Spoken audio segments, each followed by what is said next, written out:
Welcome to the Olympic Park here in Brazil. We are live in Rio. I'm Chris Mitchell and this is Sport Today. Coming up for you, it's Biles by miles. A second gold for Simone as the American is crowned the best all-round female gymnast. A first ever Olympic medal for Fiji, and it's gold in the rugby sevens. And we have the first hole-in-one at an Olympics as golf returns to the Games. Hello, welcome back to the Olympic Park for another edition of Sport Today. Let's quickly take a sweep across the park, take a look at what's going on. Just a few moments ago, we had minor drama as one of the arenas was evacuated for a bomb scare. That has been dealt with by the security forces here. There were no injuries, there was no bomb. But so just a minor inconvenience for the fans, I think, who were heading into the basketball at the time. The tennis arena in the foreground there. Nadal is through. Andy Murray is through. The tennis finally being played today after some wet and wild weather over the last 24 hours. Still looking good. So too is Simone Biles. She is the best all-round female gymnast.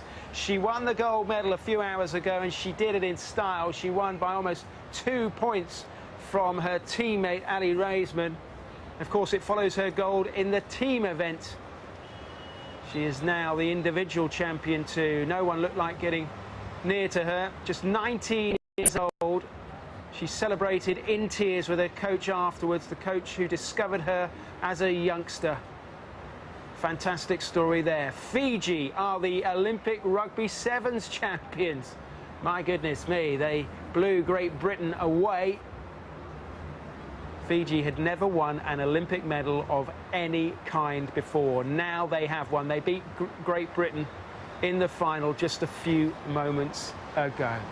Great Britain have won the first gold in the velodrome in the men's team sprint. They beat the world champions New Zealand. It is Jason Kenny's 4th Olympic gold. Of course, they called it the medal factory at London 2012 for the Great British team. So many medals came out of the velodrome in London. Will Great Britain do as well here? Well, they've certainly started off as if that looks like being the case. OK, earlier on day 6, golf teed off at the Games, and after days of bad weather, the rowers played catch-up. Colm Harrison has some of the best of the action.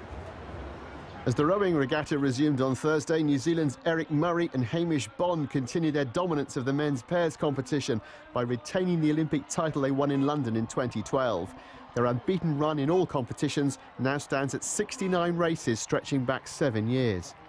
The unbeaten run of Croatia's Sinkovic brothers isn't quite as long, but their 18-month winning streak in the men's double sculls now includes the Olympic title after fending off a tough challenge from Lithuania.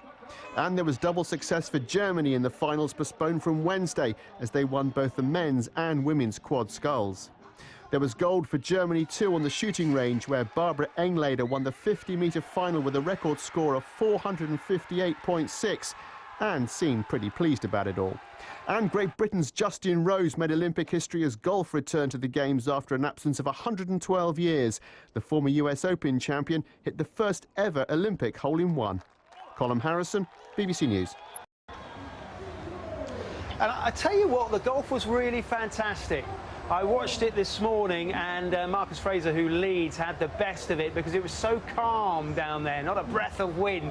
And then a few hours later, the wind really got up, so the likes of Ricky Fowler and Bubba Watson had it slightly tougher. In fact, Ricky Fowler is only 3rd from last in that tournament at 4 over par. But everybody's in it.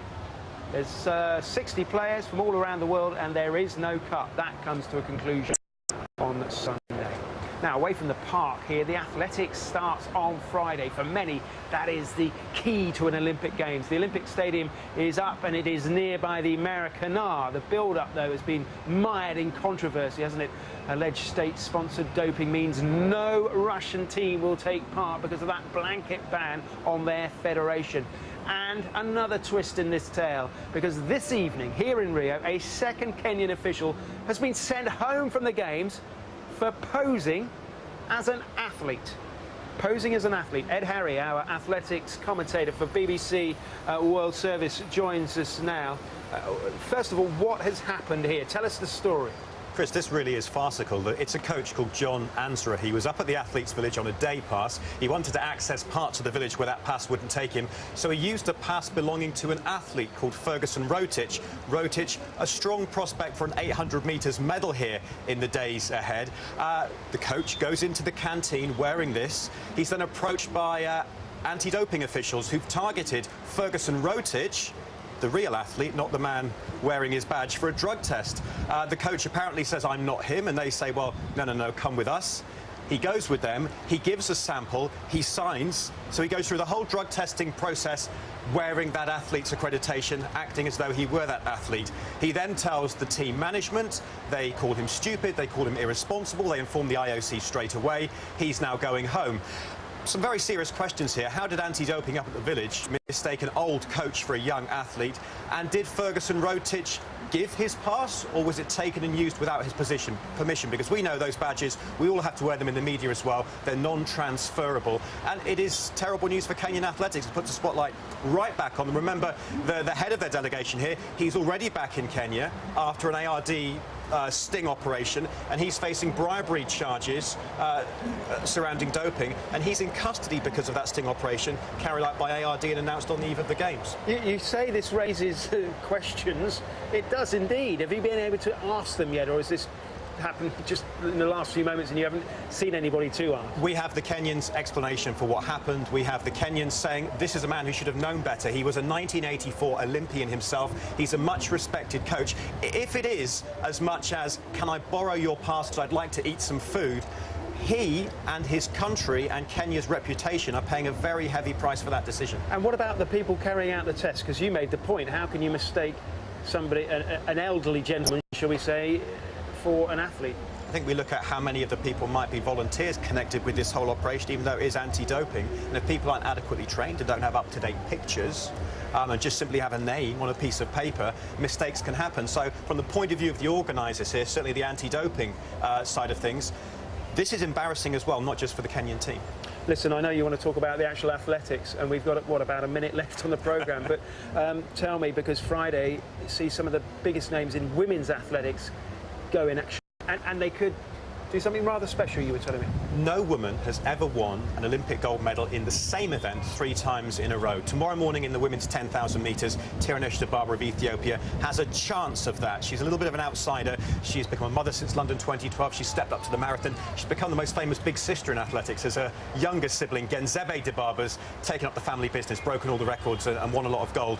Tirunesh has got a chance. Almaz Ayana, her teammate's the favourite. Then in the evening, Valerie Adams, the shot putter from New Zealand, also going for 3 in a row. Huge advocate, a loud voice for clean sport, and Adams would be a very, very popular winner of what would be her 3rd Olympic gold medal in the shot put. Great, OK. And we didn't even mention Usain Bolt. Oh, no, I did. Never mind. Thanks very much, Ed. You can get all the latest sports news at our website, bbc.com/sport. Check out the app as well, the BBC Sport app. It's excellent. See you later. Bye for now.